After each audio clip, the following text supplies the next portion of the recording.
adults say they are going to save us or rescue us, you make us seem like a project, and that's not okay. I made the decision to change my life.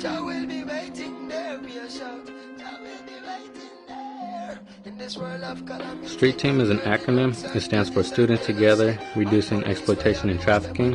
It was founded on April 13, 2012 by 3 Sacramento youth activists.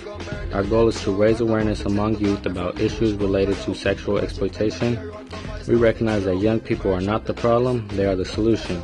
STREET Team, which is made up of both survivors and peer allies, is part of that solution. So here's what authentic youth voice looks like in action. STREET Team has facilitated a total of 40 workshops with a prevention component in our summer program to middle and high school students. STREET Team was also the youth voice for the California Child Welfare Council report on ending the commercial sexual exploitation of children in California. STREET Team raises awareness through social media around sexual exploitation, and they also talk to other teens about sex trafficking, both individually and in groups. STREET Team also advises the SECT Collaborative, and they build relationships with each other and support each other. And STREET Team was youth voice for the school push-out movement and zero tolerance policies. And they've also been the youth voice on the Child Welfare Council CSEC Action Team. Lastly, STREET Team were finalists in the Strive to Free art contest to raise awareness about human trafficking in California. Our motto is to inform, stop, and prevent child exploitation. We don't need people to change the youth. We want people to help guide the youth. Who are you to tell me I need to be saved? Youth are not the problem. We are a part of the solution. You don't see us as people, you see us as numbers. Guide me to the future with opportunities. In this world of calamity, dirty looks and grudges and jealousy, and police where abuse them authority. Me the clowns when I know about variety. The youngest veteran I go murder them slow. Ragamuffin sent to call me from the bush bungalow. When I was 15, I was first forced into sexual exploitation. I got no sympathy from the police, judge, or social workers. They made it seem like I was a criminal when actually I was the victim. I knew nothing about prostitution personally until I was raped into it. I was judged, looked at the wrong way, and what could have helped me was social workers that understood who I was and not what I looked like, or what my paperwork said, and the psychiatrist that wanted to listen instead of put me on meds. And what also could have helped was police that wanted to protect and serve.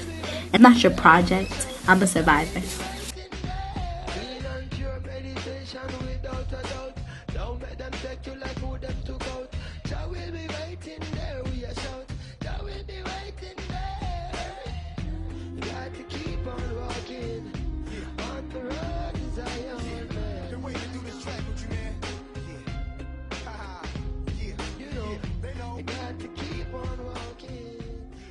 So as allies, this is how we can involve youth in decision-making processes. We can provide them a safe space. We can also provide opportunities for youth leadership and allow them to share decisions with the adults in the participation process. We can allow youth-initiated and directed projects. And it also comes down to providing guidance and support with the youth when they lead these initiatives and having their backs but not trying to take over the projects. Being an ally is an honor, and I love that I get to work with young people who teach me much more than I could ever teach them. Being an ally is a privilege, and being an ally means listening. But most of all, being an ally is more than a job. It's who I am.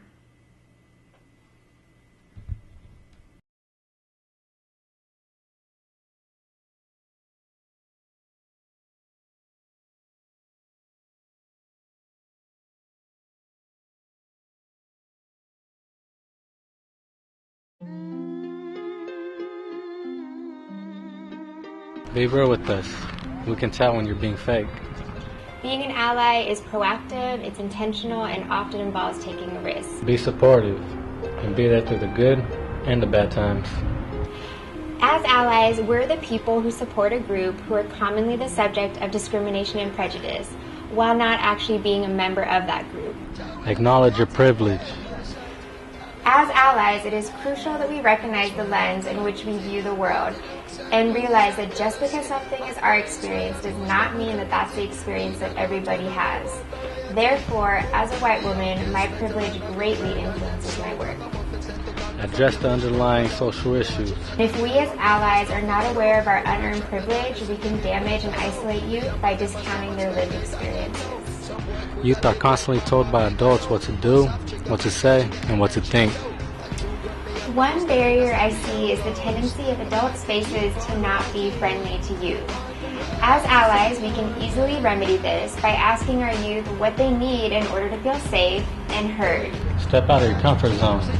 Be in it for the long haul, not just 9 to 5. Relationships are what this work is all about. As one survivor said, relationships is what got me into the life, and relationships is what's going to keep me out. Show up, be present, or be gone.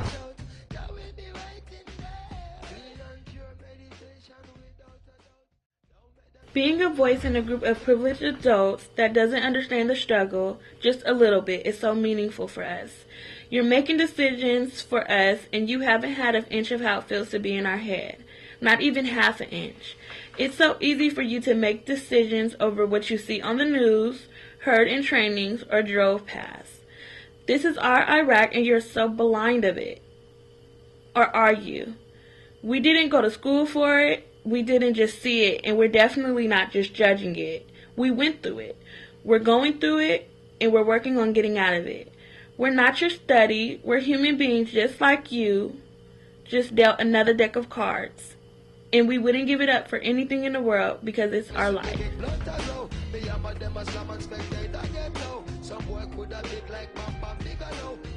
Trigger finger, trigger and then trigger low. A two gun me up, me bust them in a stereo.